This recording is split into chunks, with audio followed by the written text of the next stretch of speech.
Hey, how's everybody doing today? Welcome back to another video of Suavecito Vintage Drums. I'm Jose, and today we're going to be discussing this 1960 Ludwig era transition badge snare. Okay guys, this was known as the Buddy Rich snare when they first came out. Then he actually left Ludwig and they renamed it the Super Ludwig. Okay? So, as you can see, this one has the Ludwig transition badge. You can tell right there by the fact that it's silk screened. The badge itself, it's a little larger than the keystone, and it's silk screened with blue.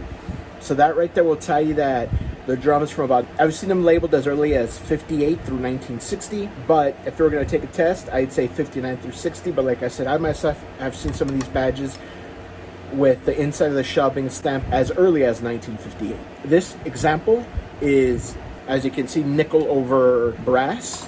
One way, guys, and I've mentioned this in a few videos in the past, is one of the ways that you can tell whether or not your hoops are brass is take a magnet. If it doesn't stick, then it's brass.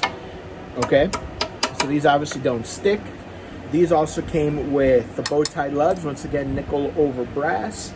There you go. You can see these were an 8 lug snare drum.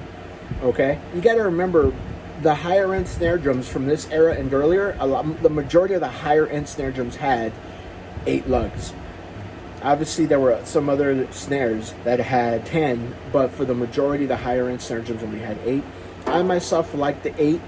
They just sound a little bit more open, and I don't tune very high, so these are perfect for me. Anyhow, this one is in gold sparkle. Over here you have the Ludwig P87. Now guys, you want to take a look at this over here. Okay, that it's not exactly the baseball bat muffler. It obviously came before the baseball bat muffler. These are really hard to find, and they're just about as expensive.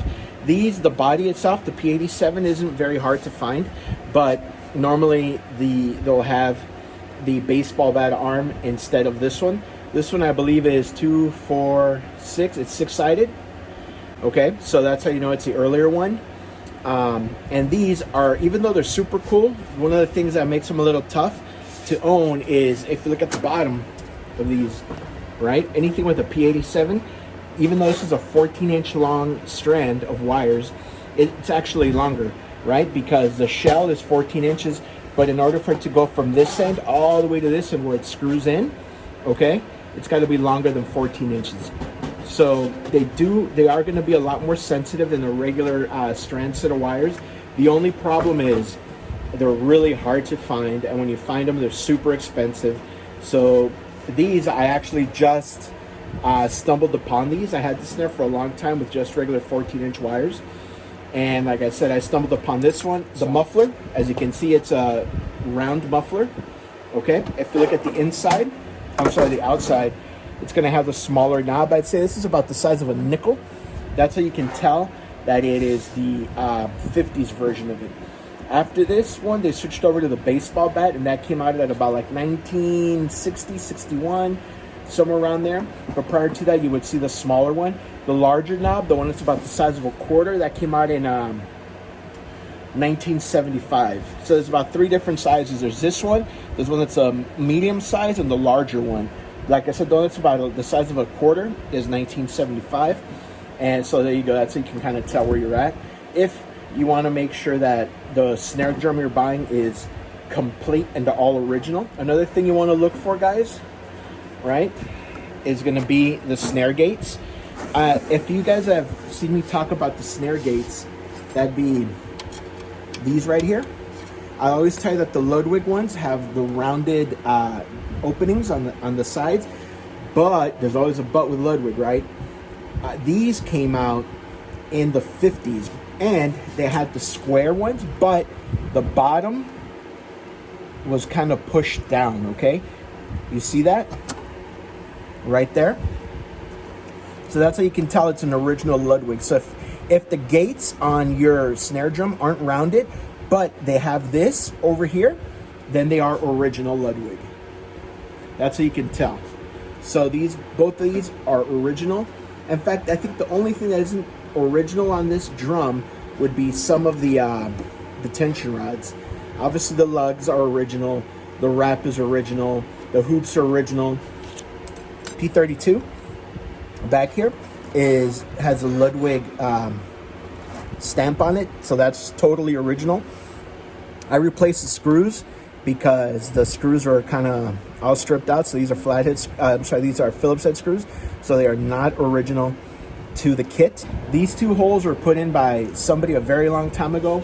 I have no clue what they tried to hang off of the snare, or if they were hanging the snare off of something. Once again, if you want to look at the badge, all right, this is your transition era badge, guys. And I'll be honest with you, I have 4 drum sets. One is from 1959, one's from 66, one's from 67, and one is a standard drum set. And I'll be honest with you, the best drum sets are pre-64. If you're gonna get anything that's 1960s, I would definitely say anything 64 or below. Anything before the big giant Beatles and Ringo craze, the workmanship is just it's just better. I mean, and anyone that knows about vintage drums will tell you the same thing. They weren't putting out as many drum sets, so they took their time a little bit more, and the drums just tend to be better. Don't get me wrong, my vintage 60s drums are still incredible. They're my forever kits, but man, anything pre-64 is going to be just a little bit better. All right, let's see. What else can I cover on this? Or then we just go over everything right quick again. Gold sparkle, original wrap, original Ludwig hoops, nickel over brass. And if you see the top, this snare has been played quite a bit, so a lot of the nickel at the top of the hoops is worn out, and you can see the brass, which I think is cool. It gives it character. We have the bow tie lugs in nickel. We have the P87, the original P87. These were used up until, I believe, the 70s, but they changed them. The housing was a lot thicker, and they used them a lot more on the marching snares. It's 3-ply.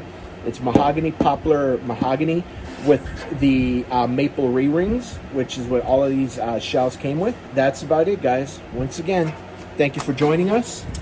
All right? Do me a favor, man. If you like what we're doing, please like, subscribe, and share these videos with people. You guys learn a little bit, I learned a little bit, and it'll sure help me grow this channel. I'd appreciate that. Once again, you guys have a great one. There's this gorgeous snare. Player's great, guys. Player's great. Wouldn't have it any other way. Have a good one.